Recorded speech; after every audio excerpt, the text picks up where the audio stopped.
nico gituma uno munsi rero nshaka kuvugana n'aba jeune ariko binashitse ukabutara umujene ukavuga uti message y'uno munsi sigwanje reka basi ndakuvugishe nk'umuntu areze umujene. Yesu ashimwe cyane. Haleluya.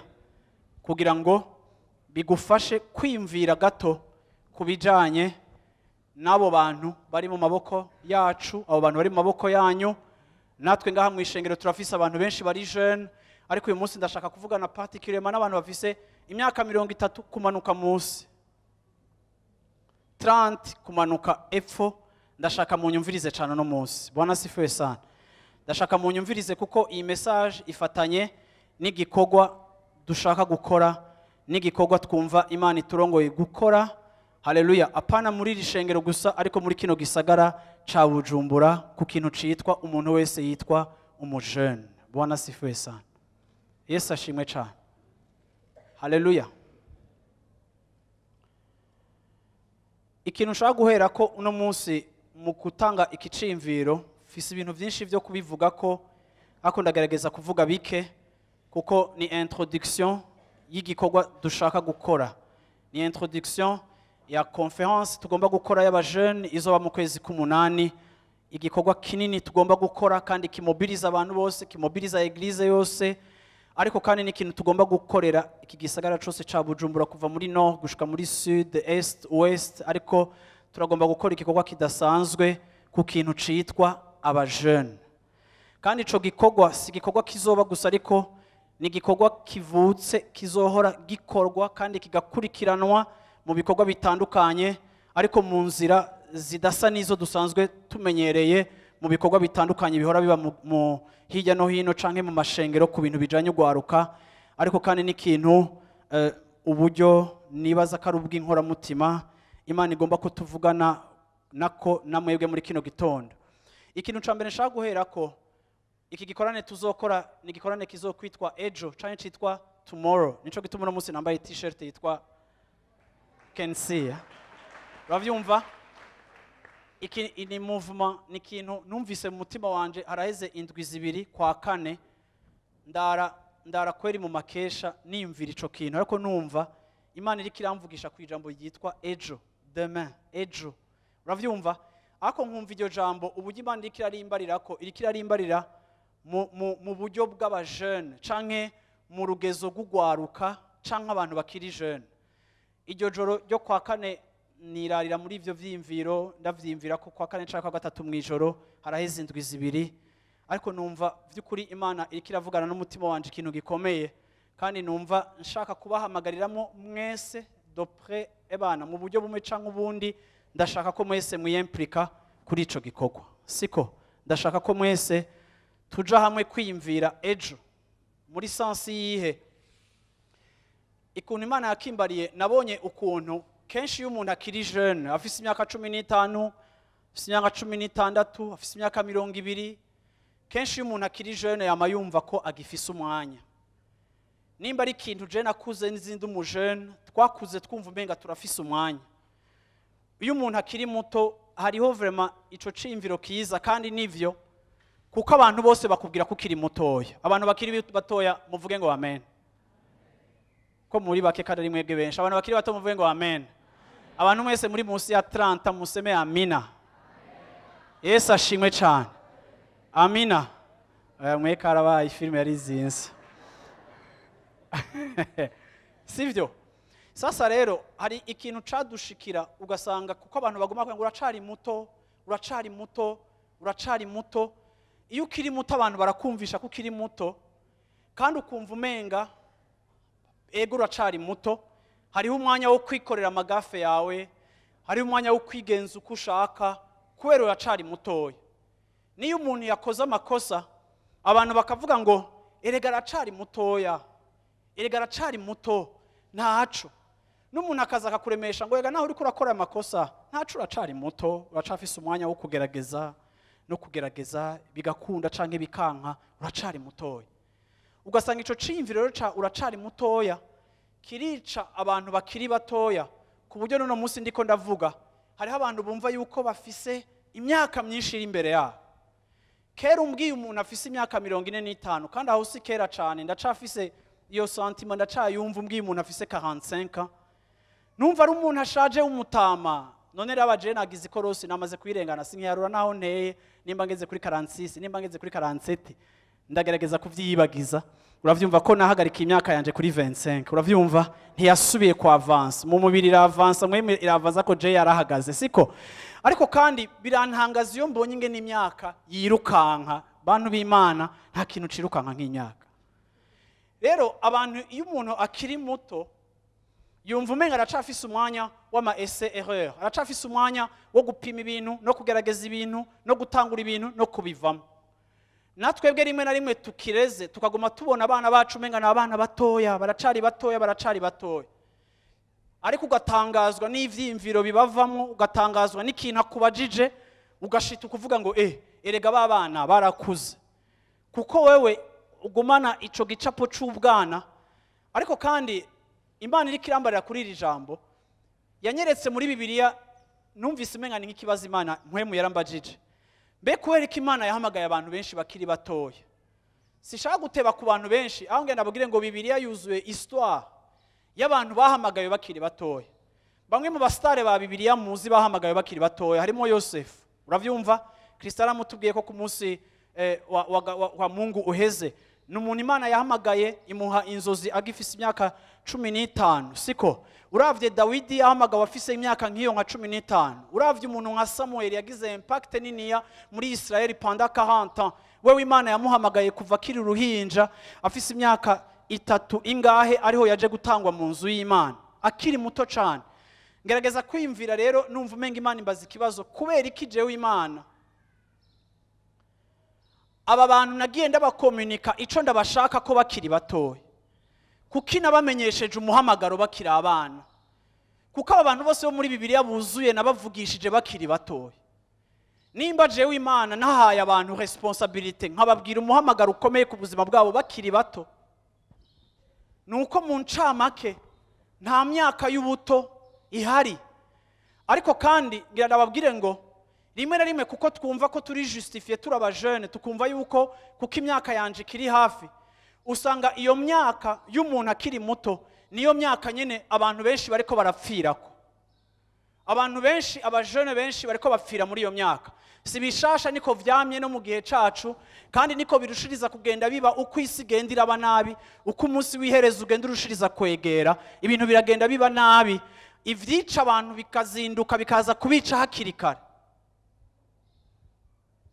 iyo ugifise imyaka 14 13 bamwe 10 ningahe niyo myaka ya mbere yo gutangura kwiga kuguta kwitabi tugatangura kwiga niyo myaka twatanguye kwiga kunywa amatabi abari imyaka y'ubuto nk'iyo iyo turi muri iyo myaka niyo myaka yabiga kunywa kamogi biga guhonja ku kamogi ugasanga ni muri iyo myaka umuntu yiga ariko wahonja kwitabi wahonja ku rumogi ico kintu cose uhonja ko sans le savoir kirakuboha ugacika umuntu ari dependa kuri ico kikakunanira guheba n'igihe wowe ukuze ukifuza kugiheba bikakunanira guheba kuko caramaze gucika ikintu camaze kukuboha umubiri wawe organisme yawe irareklama iyo drogue irareklama iyo tabi ugasanga buhoro buhoro umujene aratanguye gupfa ariko atanguye gupfa kiri mutoya iyo myaka niho abana benshi b'abajene batangura gutesta amarelation uravyumva ari copinage ariko rimwe na rimwe niyo copinage iza kugenda ikabaviramwo gutangura kubaho mu buzima bwa sexualité burimo désordre niyo myaka abana benshi b'abakobwa batangura kugira ivyago vyo gutwara mada bakiri bato bamwe bagaheba ishuri abandi bakisanga ategerezwa kurera umwana umwe yavyaye ariko kandi kuko adafise source za revenu bamwe adafise revenu iyo ariyo yose kuko adafise ikimufasha kubera umuryango wamuciye buhoro buhoro ugasanga wa mwana w'umukobwa ibintu ukuntu bibaye kugira ngo atunge umwana wa mbere afise agomba gutungwa n'abandi bantu bamukoresha ya mafuti nyene ariko kandi akarondera minevare y'umwana wa mbere bamwe mu byo ndiko ndavuga baravyumva abandi kumbure barabibona ariko nta numwe atabizi murakuze ugasanga ubuzima bwe bwinjiye muri cycle y'ibibazo ikibazo ku kindi ukibaza ngo uriko uratorera inyishu y'ama erreur yo muri jeunesse wakoze ariko hagutora inyishu aho gukiyanfonsa mu kibazo ibibazo byawe bikarushiriza kuba byinshi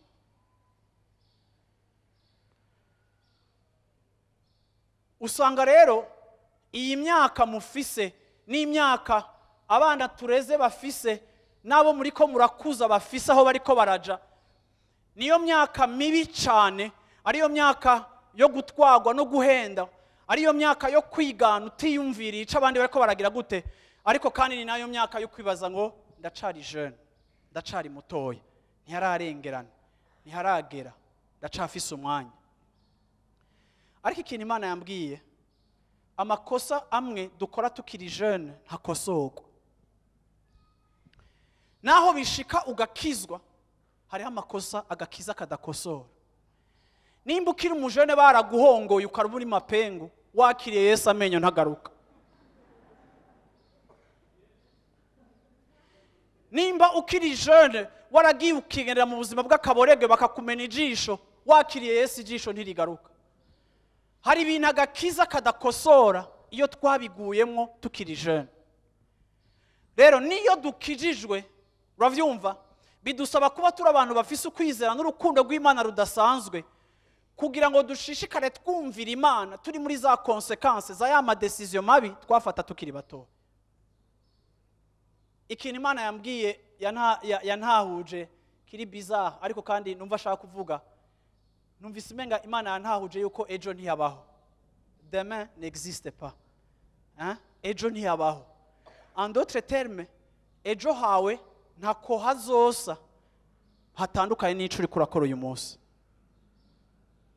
Nimba urota ko ejo hawe haba heza, ugomba guswanya uno munsi hawe. Iyi monde yacu y'agakiza yarigishije abantu yuko ejo ari heza, imigambi Imana idufise ko ari imigambi myiza, imigambi y'amahoro n'ivyiza kugira ngo tugire iherezo ryiza. Twarabwiwe amajambo meza, twarabwiwe ko Imana izoduhezagira, twarigishijwe ko ejo hacu ari heza, twarahatuye ko ari heza, twaravuze ko Imana izokora ibihambaye, twarasengeye kazoza kacu, bamwe twarasengeye amazu tuzobamwo, abandi twarasengeye ibintu bimwe bimwe turabibohoza, abandi twaragize gute. Imana yanahuje eglise iforma abajeune kuba spirituel, ariko kandi eglise ntiforme abajeune kwiyumvira ejo habo ukuntu hazosa.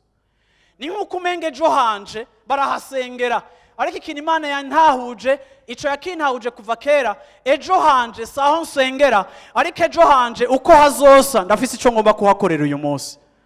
Rero nimba uri ngaho ukaba ufise imyaka 15, ukaba ufise imyaka 16, nturacererwa, kuko hari icimviro kiza mu muntu w'umujene, ukaguma wumva yuko ukiri prise en charge, ukaguma wumva umenga ingene ubuzima bwawe bukwiye kuba bumeze uno munsi, ego uracari ku bavyeyi, uracari ku baonkre, ugasanga hari abantu benshi witeze ko aribo bazokugira ico bazokugira. Ariko uyu munsi muri kino gitondo no muri iyo conference turazoza kuba challenginga no kuzana défi mu vyimviro vyanyu, kukubwira ngo il n'est pas tôt pour penser kuri avenir yawe. Ntihakiri kare kugira ngo wiyumvire kuri kazoza kawe. Ibi biraraba umujene, ariko biraraba n'abavyeyi umunsi muri ko murarera. Il n'est pas trop tard yuko ejo muba muri ko muriyumvira kuri kazoza k'abana banyu. Ntihakiri kare kugira ngo mubigishe ibintu bimwe bimwe. None abana banyu bazoja kuba expose n'ibibazo by'ubuzima bwa misi yose. Abana banyu bazoja kubaka ingo zabo, mwabe expojeje kubiki bashobora guhura navyo, bashobora guhangana navyo. Mwabateguye gute? Bakristo muri ngaha turiko dutegura gute jeunesse yacu kubijanye n'ejo habo? Uravyumva? Ejo habo urashobora kumva wowe ucifitiye inda ukabasha ngo jara cari kare ngo hereza umanda vyumvise kare. Oya, si kare gushika no kurabo mufise utuyoya. Uravyumva? Mwamaze gucomeka ku madese anime, uravyumva? Mwamaze gushiramwo uduprograme twose two ma television, mwumva umenga haracari kare. Abana banyu barira bashaka ibibombo, mukabaha ibibombo. Uravyumva? Muri ko muboza amenyo yabo bakiri batoya. Nta kintu na kimwe uyu munsi uri kurakora kidafise inkurikizi yejo, kandi uza gusanga zimwe zimwe udashobora kuzigaruka kwinyuma ngo uzikosore, azoba ari trop tard. Uyu munsi murera abana mubabwira ngo shango abana banje ngo sinzobima ikintu na kimwe ndagishoboye, kuko ngo nanje nabayeho mfise ibintu byinshi nipfuza, ntashoboye guhabwa n'abavyeyi, ngo umwana wanje ntaco nzomwima. Ariko muvyeyi uri ngaha ngenda kubwire ngo education si emotion. Education si gikorwa c'ibigumbagumba, n'ibishobisho, ariko education ni igikorwa c'ubwenge. Umwana wawe ntaca gusaba ngo ukimwime, ariko ejo azorongora canke azorongorwa. Umugabo wiwe ntazomuha ikintu cose amusavye, kuko ubuzima siko bumeze aho hanze, naho ariko bumeze iwanyu. Uriko uramwicira muhira kugira ngo azosohoke isi imurangize kuko yapfiriye muhira. Ingo zacu zishobora kuba ikibanza ca enterrement, canke ingo zacu zishobora kuba ikibanza cyo gutegura potentiel ic'abana bacu bafise c'agaciro, kikazoshika ku myaka yabo yo gusohoka, bagacika umugisha ku bihugu, bagacika umugisha ku mahanga, kuko ico twabakoreye n'ico twakoze ku buzima bwabo, twabareze twimvira ko ejo batazoba bakiri munsi ya protection yacu. Umuntu atangurira ubuzima munsi ya protection y'abavyeyi kugira ngo Imana ihamutegurire kuba umusitwaye mwiza canke kuba umuntu muzima igihe azosohoka hanze. Ariko iyo tubaye abavyeyi b'ibigumbagumba, twicira abana muhira bakaja kurangiriza processus y'urupfu hanze y'imiryango yacu. Ubukene ni ikigatanya gikomeye, bantu bo mu Burundi, bantu bo muri Afrika, ubukene ni ikigatanya gikomeye. Jewe na wewe tutagihagurukiye mu rugezo rumwe, cane cane urugezo rwo kurera, ubukene ni ikintu gituma societe igira comportement itari kugira, kuko ubukene burinfluensa comportement na style de vie y'abantu. Iyo abantu babaye cane mu bukene barafise ukuntu babaho. Mwese ngaha kubera ubukene rimwe na rimwe bwagiye bubica, hari ukuntu mwiyumvira kutari correct, hari ukuntu ivyimviro vyanyu vyagoramye bisaba kugenda mu buyenzi bakagongora, kubera ubukene burica ingene umuntu abona ubuzima n'amavaleur. Iyo twigisha ijambo ry'Imana, tukigisha Bibiliya, ariko tukigisha abantu ubuzima bwanse, probability y'abantu bagororoka bagakurikira Imana nk'uko bivugwa, uzosanga mu bantu 100 ari 5, kuko abandi 95 baza kwicwa na facteur y'ubukene ituma bagira ukuntu bifata kutariko, bagapfa bakononekara, kuko ubukene bugutera kubona ko ejo atakazoza kahari. Ubu mwese mwiyumvira kugenda, ubu mwese mwiyumvira kuva mu gihugu, abajene biyumvira kugenda, biyumvira kuva mu gihugu, kuko baravye ejo babona hirabura, uravyumva, babona ta option zo gutera imbere. Mu myaka yahera, igihe twe twakizwa duheba amashuri, ubu abajene nibagiheba amashuri, Imana ishimwe, bariga bagaheza ama universite.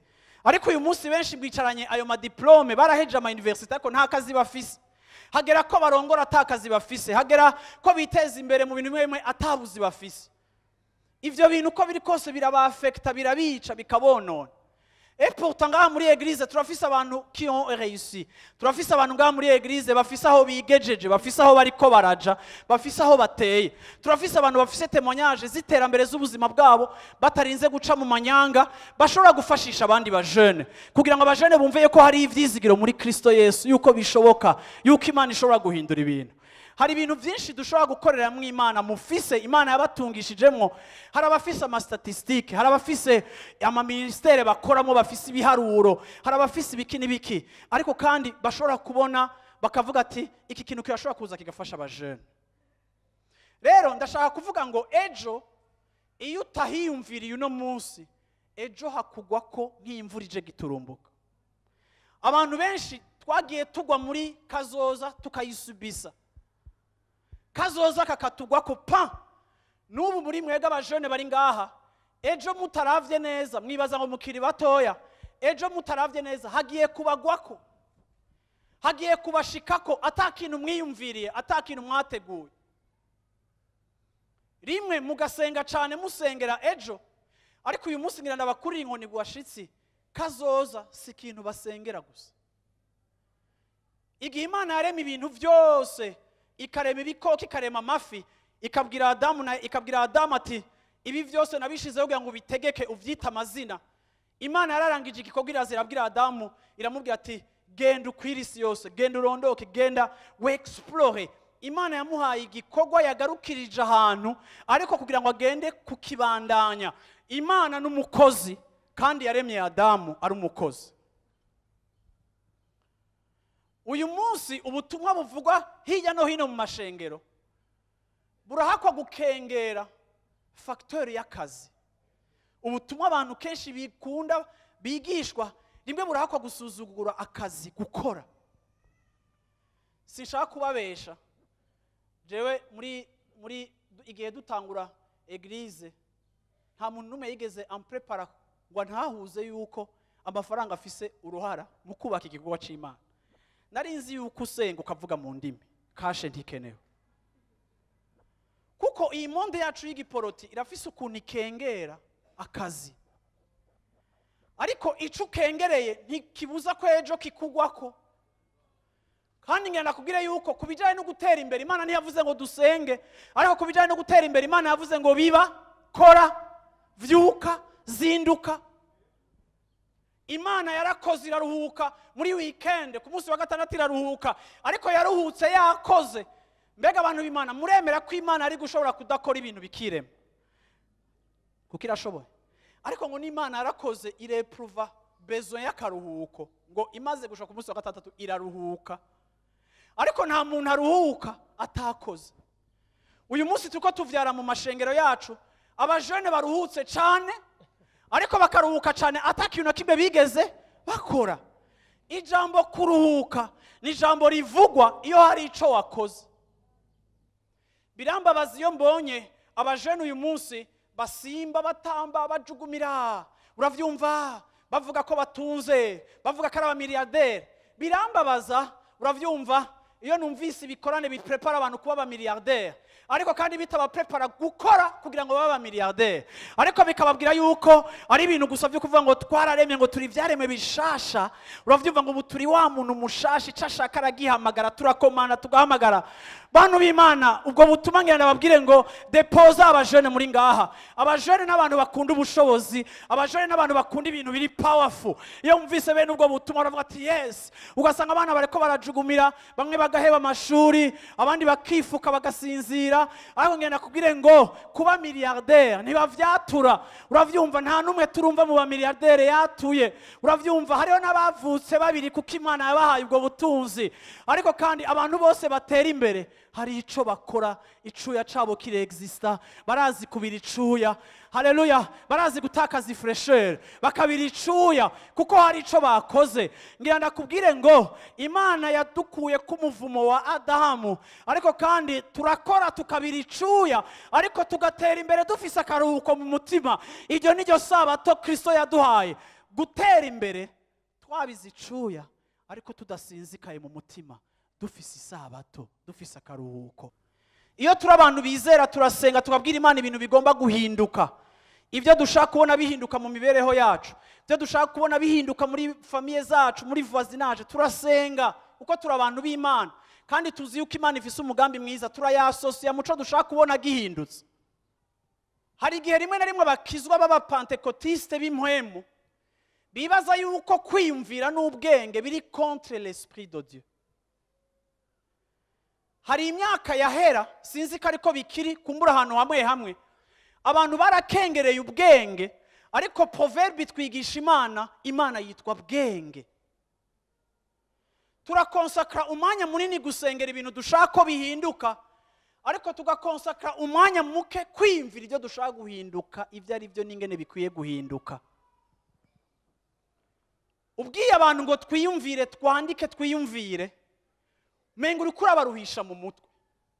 Aca kugira ngo reka ubwo bwenge, reka ibiharuro, Yesu azobikora, mwemu yarazobikora, Imana izobikora. Nuko ushobora gusanga uri umujene ukavuga ngo ngo jewe ngo ebana ejo hanje ni heza, ariko kandi umuntu yakubaza ngo mbega uhabona gute, bizogenda gute? Nta plan imwe, nta kintu na kimwe uriyumvira, nturiyumvira ingene ibyo bizoshikwako, nturagira strategy, nta kintu na kimwe. Urashobora no gushika n'ahantu Imana ikaguha opportunity yo kwicarana n'umuntu akomeye akakubaza ngo umugambi wawe n'uyuhe.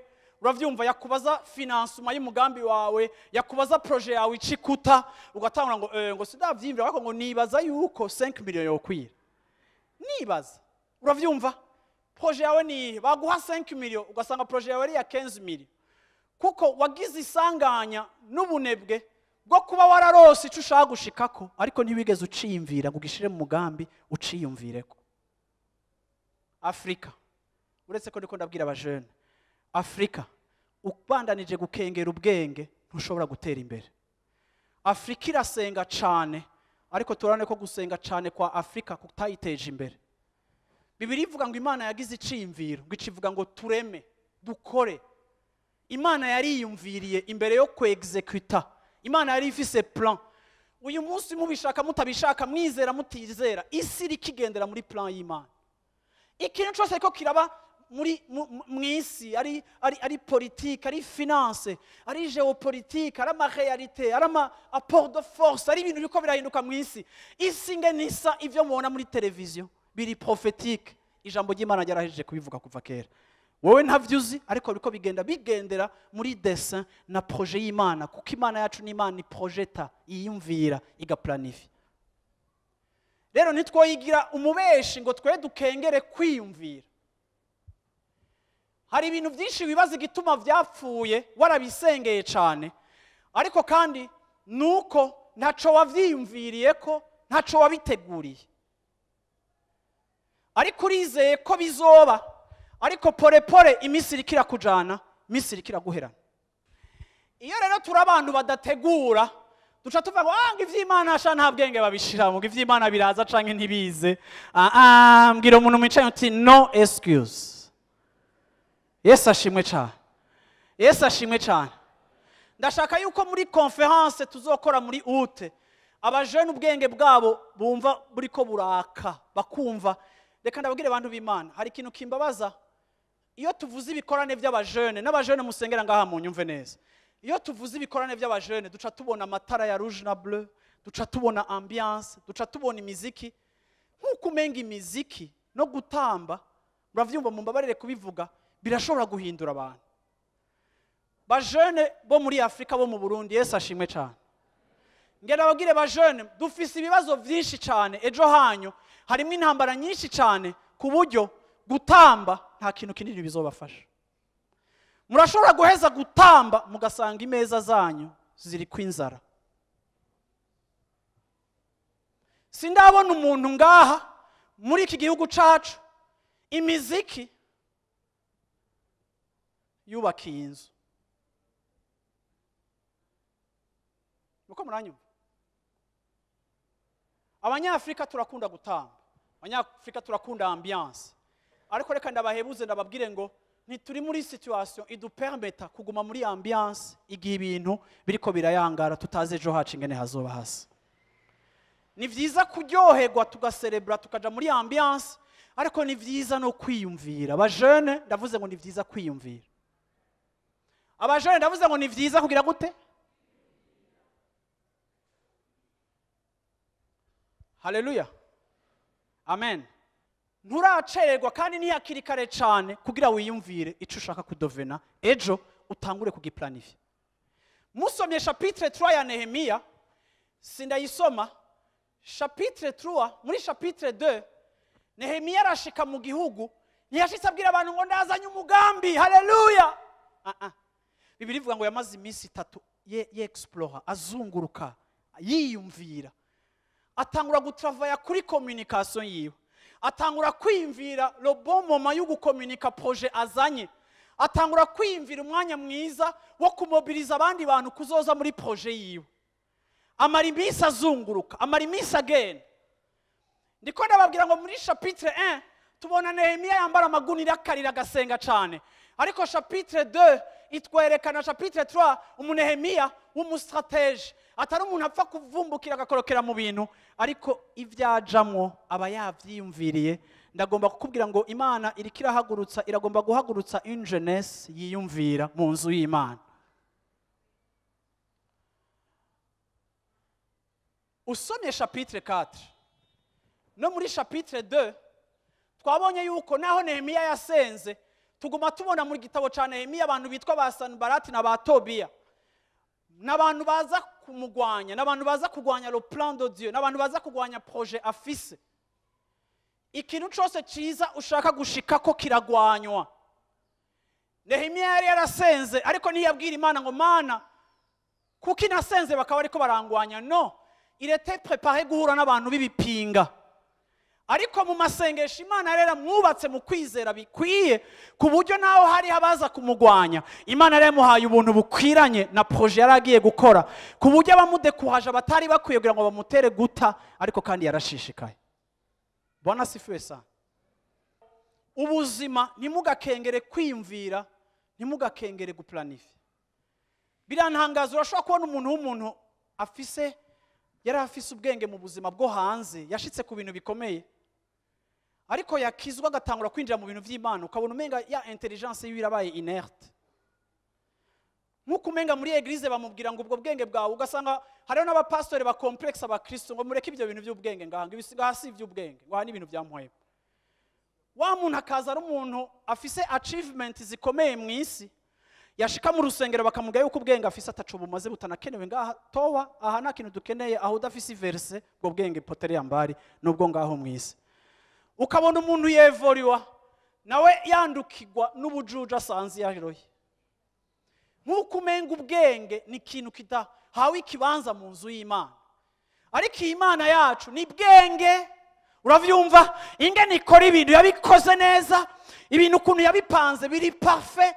Ejo bundi kwa gatanu ndeka tubonera yaduhaye kimwe mu bintu byamukonvense yuko Imana ari Imana, akaraba chaîne alimentaire, akabaraba ubuzima bwo muri jungle ingene hari ibikoko bimwe bijibindi kandi ibi bijibindi bikaba ari byo byinshi ariko ntibiparvene guhona.